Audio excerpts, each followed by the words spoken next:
Welcome life engineers and those who want to become the greatest humans possible.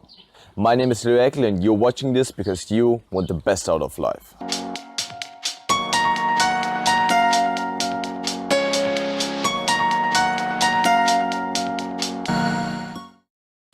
And today I want to talk about why it's so important that you become your own coach.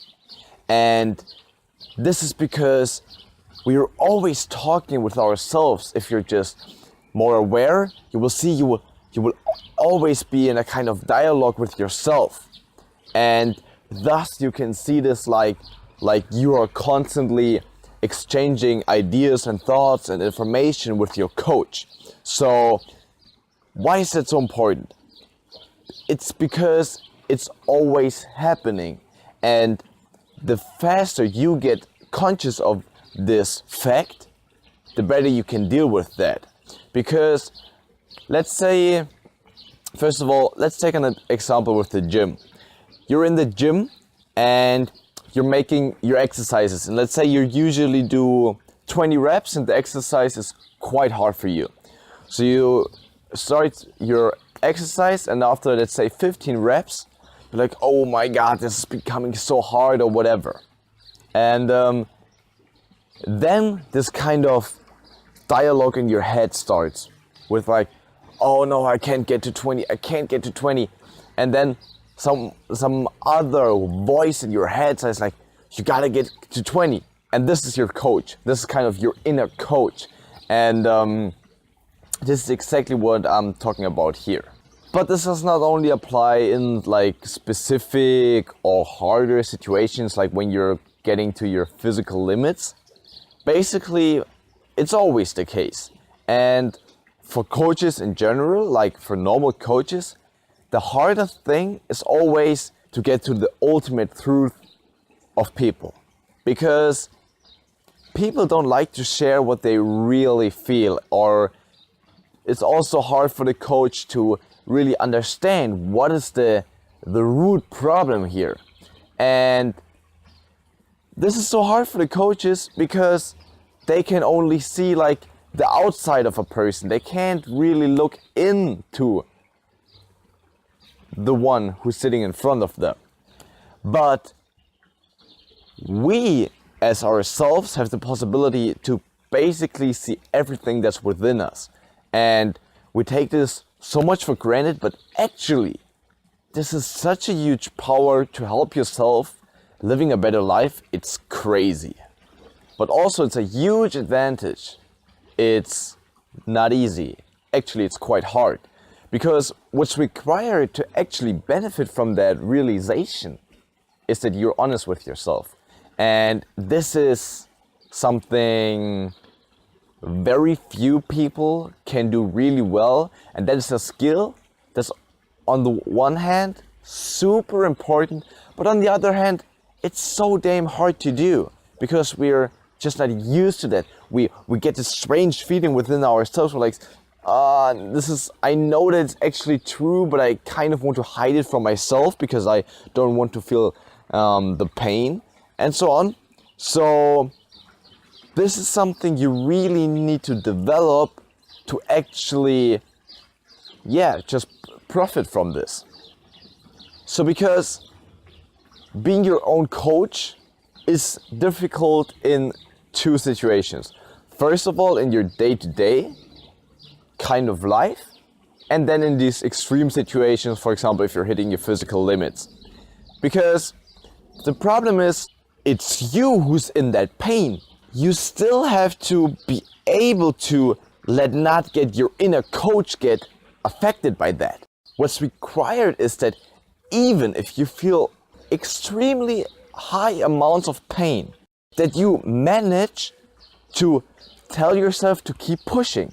It really becomes a kind of yin and yang thing. On the one hand, you just feel like you can't go anymore, but the other part of your body and mind just needs to cheer yourself on, because it's really like a coach that is standing just at the sideline of a soccer field or something, and who's just cheering on his athletes.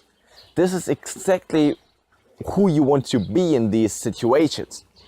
And then on the other hand, in like your everyday situation, like your general every moment ongoing self-talk, you are actually always just rating the situation. You're always thinking about specific things, and you really want here to self-reflect. Like, is this, you don't want to be, you want to always check, is this really a good thing for me to do it this way, or to think these thoughts, or yeah, just, I don't know, engage with that person or whatever. And this is so hard because we tend to really get so easily stuck in our own ways. So just the way I right now just experience everything here and how I see the world, it's just my perspective, you know, it's not the ultimate truth. So what's really important here is that we distinguish between these two things, that there's basically like an objective view and then your own personal view, like just how you're walking through your life. And with this inner coach, you kind of want to always get more in this bird perspective, because it just allows you to way better self-reflect. And this is such an important thing to do, whether this is in your day-to-day, where it's more thoughtful and more about self-reflection, or whether it's in these extreme situations where you just basically manage to just get more detached from your emotions, and also you kind of feel a certain strong emotion that might lead you into a very clear direction. You are still want to be capable of actually make objective decisions in a second, and then you are really in a place where you can just manage to, whether it's this situation or this situation, to always manage to move your life and how you behave in the right ways. Because it's only this external perspective that allows you to really look at what you're doing really well and what you're kind of lacking.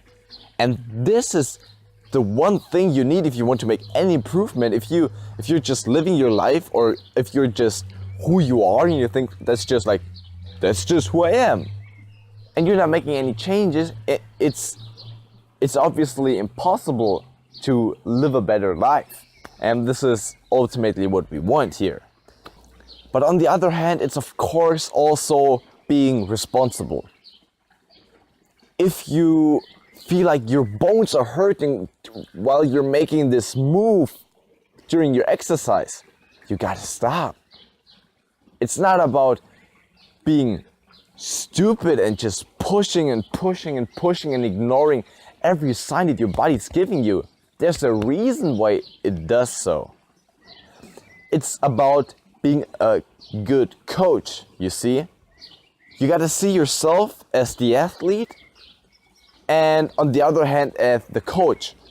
And the athlete can be as good as possible. You can be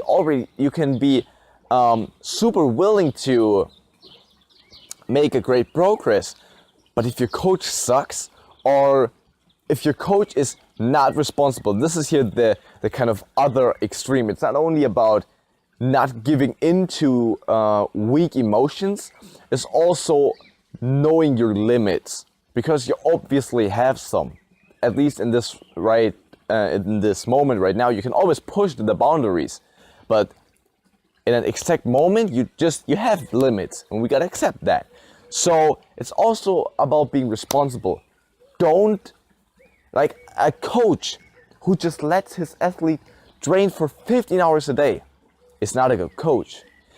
The real good coach knows his players, knows his athletes, and he just really knows what's the right thing for them, which is the right training.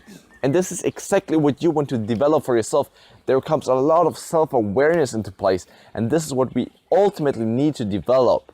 And if you manage to become a better coach for yourself, then you have a tremendous skill set to really be honest to yourself, really look at yourself and see where do I need improvement, which then is the prerequisite. Like, this is just the ultimate first step, but it's super important that you then can really make any changes, because if you don't know what's the problem, what's good and what's not, then where do you want to start?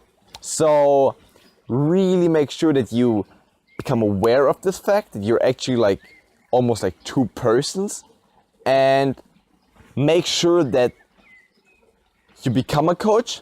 Some people are not even a coach within themselves, but if you just get aware of that, it will just get way easier. And then become a good coach, because actually it's the coach who makes the decisions and the athlete who then executes on them.